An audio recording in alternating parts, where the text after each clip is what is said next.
बेटी, ये सब तो ऊपर वाले का खेल है।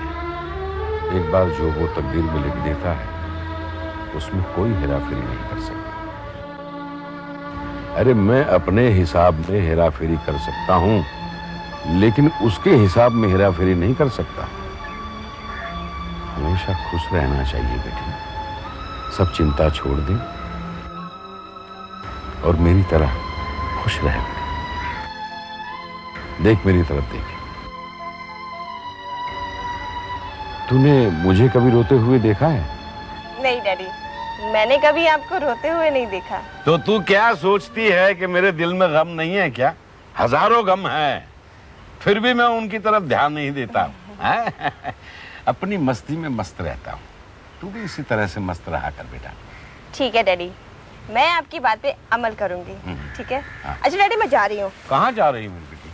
डैडी, पहले विक्रांत के पास जाऊंगी, फिर उसे लेके शॉपिंग करने जाऊंगी। शॉपिंग करने जाऊंगी? शॉपिंग करने जाऊंगी विक्रांत के साथ? अच्छा बेटी, विक्रांत को एक फोन करने के लिए बोलना। उसके साथ में फोन पर बात करता हूँ ना तो मुझे जरा बहुत मजा आता है। ठीक है डैडी, अगर ऐसी बात है ना तो मैं उसे जरूर कहूंगी कि वो आपको फोन कर ले। ठीक है? अरे वाह बेटी, हो तो ऐसी। देखो बाप का कितना ख्याल रखती है। जा बेटी जा, लेकिन फोन करने के लिए जरूर बोलना है। जी डैडी। डैडी, अभी तो मैं जवान हूँ, अभी तो मैं जवान हूँ, अभी तो मैं जवान हूँ, अभी तो मैं जवान हूँ। अरे बेटी, तेरे को नहीं मालूम मेरा एडजस्टमेंट क्या है। तेरे को यहाँ से माइनस करूंगा और प्लस करके किसी एक सुंदर औरत को घर ले आऊंगा। हो, अभी तो मैं जवान हूँ, अभी तो मैं जवान हूँ।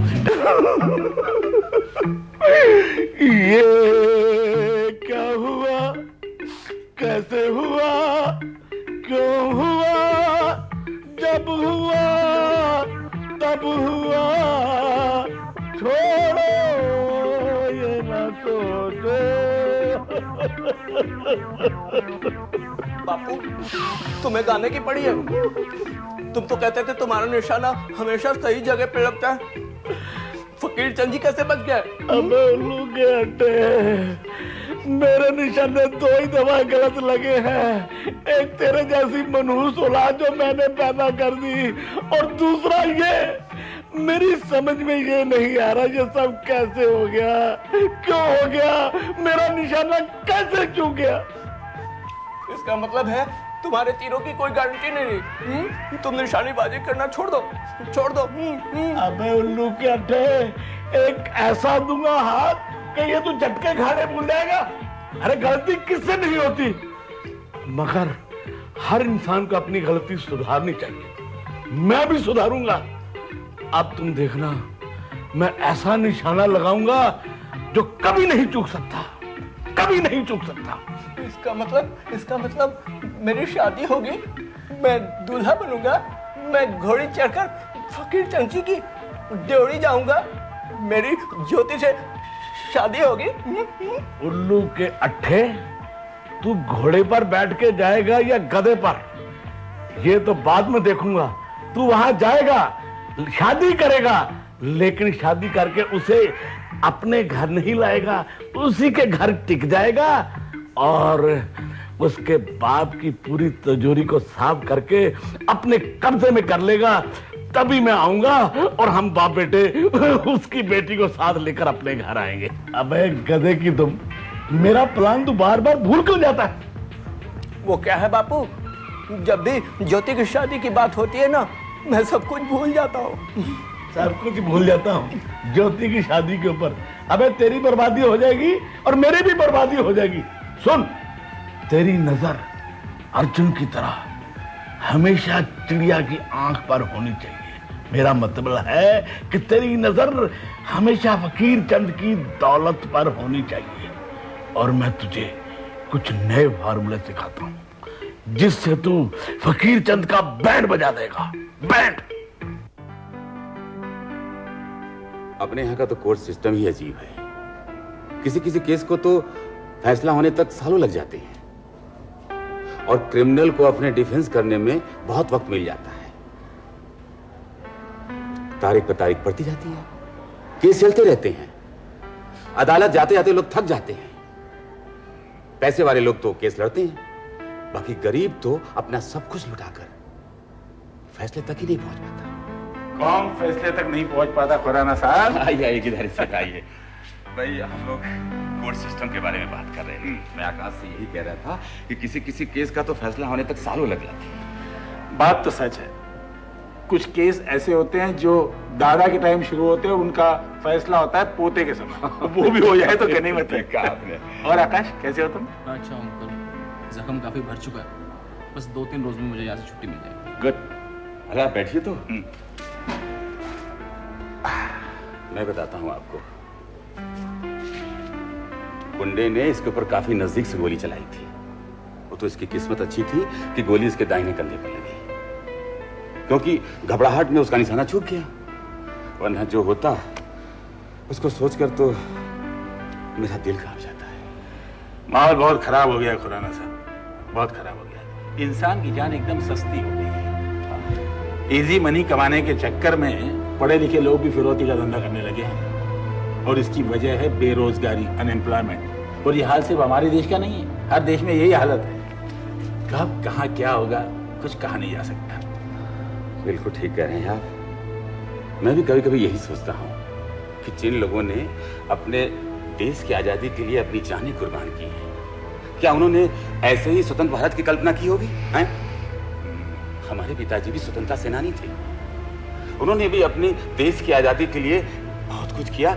उनके दिल में एक तड़प थी, और आज के लोग तो उस तड़प की कोई कीमत ही नहीं समझते। पता नहीं वक्त क्या क्या दिखाएगा। अपनी तो हमेशा यही दुआ रहती है कि सब लोग खुश और सलामत रहे, इसके बाद ईश्वर की इच्छा। हाँ, जो कुछ करता है तो ईश्वर ही तो करता है। अरे हाँ आकाश, हमारी दूसरी यूनिट का भूमि पूजन 24 तारीख को सुबह 10 बजे है और उसी शाम को विक्रांत की एंगेजमेंट भी है। ठीक है, तुम्हें तब तक फिट होना है क्योंकि तुम्हें आना है। पक्का आऊंगा अंकल, श्योर श्योर। और खुराना साहब, आपको जो बाकायदे इनविटेशन कार्ड है वो तो मिल ही जाएगा। आज मैं आया हूँ आपको पर्सनली न्योता देने। अच्छा, 24 तारीख को आप पूरे दिन फैमिली के साथ हमारे साथ रहेंगे। उस दिन कोई अपॉइंटमेंट मत लीजिएगा, न दीजिएगा। बिल्कुल नहीं लूंगा। उस दिन की पूरी शाम आपके नाम, बस ये हुई ना बात। खुराना साहब, अब कोई अच्छी सी लड़की ढूंढकर इसकी भी शादी करवा दीजिए। आखिर भाभी जी को भी तो आराम मिलना चाहिए कि नहीं? अभी नहीं अंकल, पहले मेरा बिजनेस सेटल हो जाए, उसके बाद मैं झमेले में पड़ूंगा। तुम्हारा बिजनेस तो ऑलरेडी सेटल है भैया,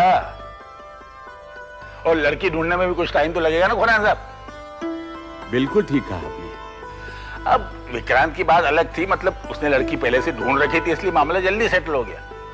हाँ, अगर तुमने भी कोई लड़की ढूंढ रखी हो तो बता दो। क्या हो खुराना साहब?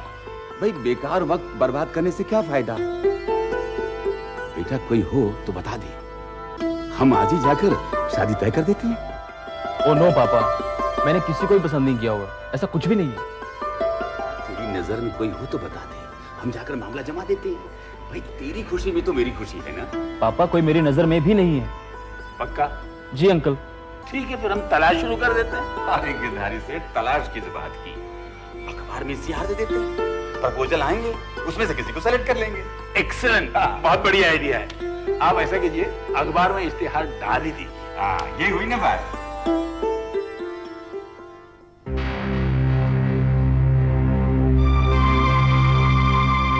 लीजिए पहचान, बताइए अमीन से कौन है?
यही वो दरिंदा है इंस्पेक्टर साहब। इसी ने कार में लिफ्ट दी थी मुझे और फिर अपनी आवाज का शिकार बना लिया था। Are you sure? ये वही है? मैं इस हैवान की शक्ल कभी नहीं भूल सकती इंस्पेक्टर साहब। इसी ने मेरी जिंदगी बर्बाद कर दी। मिस निशा, आपको पक्का यकीन है कि वही लड़का है? जरा भी डाउट है तो बता दीजिए। मैंने कहा ना इंस्पेक्टर साहब, मैं इसकी शक्ल पहचानने में कभी भूल नहीं कर सकती। इंस्पेक्टर साहब, आप इससे बार-बार एक ही सवाल क्यों कर रहे हैं? मिस शालिनी जी, मैं कंफर्म कर लेना चाहता हूं कि मैं जिस पर हाथ डालने जा रहा हूं वो सही मुजरिम है या नहीं। इस केस में मैं ज्यादा वक्त बर्बाद नहीं करना चाहता। तो फिर अपराधी को गिरफ्तार कर लीजिए ना। निशा तो उसे पहचान चुकी है। हम इसे जरूर गिरफ्तार करेंगे। मैं आज ही इसके गिरफ्तारी का वारंट इशू कर देता हूं। हम आज ही इसे गिरफ्तार करेंगे। इंस्पेक्टर साहब, क्या आप मुझे बता सकते हैं ये लड़का कौन है? I am very sorry miss Shalini, मैं आपको पूरी डिटेल्स दे नहीं सकता। हाँ, गिरफ्तारी के बाद आपको अपने अखबार के लिए पूरी खबर मिल जाएगी। मिस निशा, हम इसे गिरफ्तार करेंगे, लेकिन उसके बाद तुम्हें पुलिस स्टेशन में इसे पहचानने के लिए आना पड़ेगा। उसके बाद ही हम इस पर कोई कानूनी कार्रवाई कर सकेंगे। इंस्पेक्टर साहब, मुझे लग रहा है जैसे आप इसे गिरफ्तार करने में कुछ झिझक रहे हैं, है ना? नहीं मिस शालिनी, मैं झिझक नहीं रहा। तो एक्चुअली मैं अपने एहतियात में कोई कमी नहीं रखना चाहता। आप जानती हैं, ये किसी मामूली आदमी का बेटा नहीं है। शहर के एक नामी इंडस्ट्रियलिस्ट का बेटा है ये। आप समझ ही सकते हैं कि इसकी पहुंच कहां कहां तक होगी। इसलिए मैं ऐसा ठोस कदम उठाना चाहता हूं कि इसे कहीं से भी बचने का मौका न मिले।